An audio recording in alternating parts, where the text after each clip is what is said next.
네, 안녕하십니까. 한의학 박사 이병선입니다. 우리 한의학으로 우리 일상에 자주 오는 그런 질환들에 대해서 한번 살펴보고 있는데요. 지난 시간에는 감기에 대해서 살펴봤습니다. 그래서 감기를 예방하는 것은 우리 몸의 저항력, 면역력을 높여주는 것, 그것을 최적의 상태로 만들어주는 것이 감기를 예방하는 그런 가장 중요한 요인이 된다, 이런 말씀을 했습니다. 그 다음에 우리가 이제 독감 한번 살펴볼까요? 작년에 우리가 신종플루 얼마나 유행을 하고 굉장히 공포에 많은 사람들이 시달렸습니다. 그 다음에 그 전에는 또 사스, 사스에서 굉장히 많은 사람들이 또 공포심을 가졌는데, 사실 이런 것들이 해마다 또 유행을 합니다. 그럼 우리가 독감 예방접종, 아니면 신종플루, 아니면 사스 이런 예방접종을 하는데, 물론 그 예방접종도 굉장히 필요합니다. 독감이라고 하는 건, 우리가 독감 예방주사라고 하는 건 어떻습니까? 올해 특별하게 이러이러한 바이러스들이 창궐 할 것이기 때문에 그 독감 바이러스에 맞게 백신을 맞아서 미리 우리가 그것을 약하게 한번 앓고 지나가면 그것이 오더라도 다시 어떤 면역이 생기기 때문에 그것을 이겨낼 수 있다. 이것이 이제 독감 예방주사의 이론인데, 그럼 독감 예방주사를 맞으면은 감기 안 걸린다. 사람들이 보통 이렇게 생각하는데 절대 그렇지 않습니다.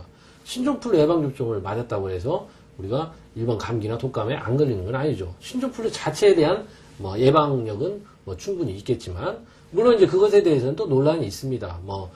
지금 신종플루 예방접종을 맞았는데도 신종플루에 걸렸다. 또 이런 또 논란들이 또 있기 때문이죠.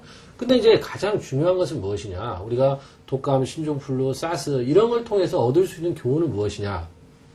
우리가 그런 것에 누구나 다 그 바이러스에 노출되어 있지만 어떤 사람들은 걸리지 않아요. 걸리지 않는 사람들이 대다수죠, 실제로는. 그 다음에 똑같이 걸려도 쉽게 나을 수 있는 사람이 있어요. 일반 정도의 감기 수준으로 앓고 지나가는 사람이 있고, 또는 우리가 우려하듯이 목숨을 잃는 사람도 있습니다.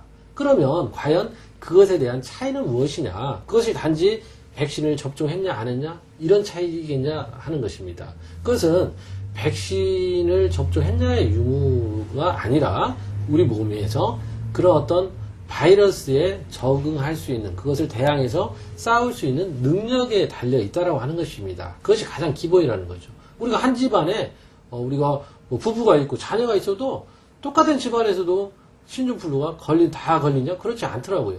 안 걸리는 사람도 있어요. 그 구성원 중에도 우리가 감기나 독감, 사스 이런 것들이 전파되는 것이 우리 재채기나 이런 그런 것에 의해서 포말에 의해서 전파되고 한다라고 하는데, 분명히 전파가 되고 걸렸어야 되는데 그렇지 않다라고 하는 것입니다. 그래서 우리가 한의학에서 가장 우선시 되고 중요하게 여기는 것은 내 몸의 저항력, 면역력입니다. 그것을 우리가 정기, 발을정자, 기운기자에서 정기라고 하는 것이에요.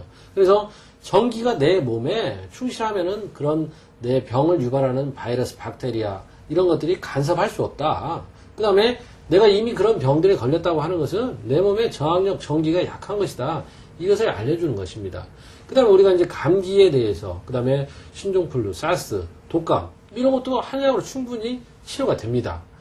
그런데 우리가 일반 사람들은 되게 이제 수월하고 간편한 것을 원하기 때문에, 그 다음에 그런 것에 대한 치료의 경험이 없기 때문에 어떤 서양의학 또 그런 것들을 선호하게 되는데, 다음 시간에 우리가 그런 어떤 감기, 독감, 신종플루, 사스 이런 것에 대한 한의학적인 예방과 치료는 어떤 것이 있는가에 대해서 한번 살펴보도록 하겠습니다. 감사합니다.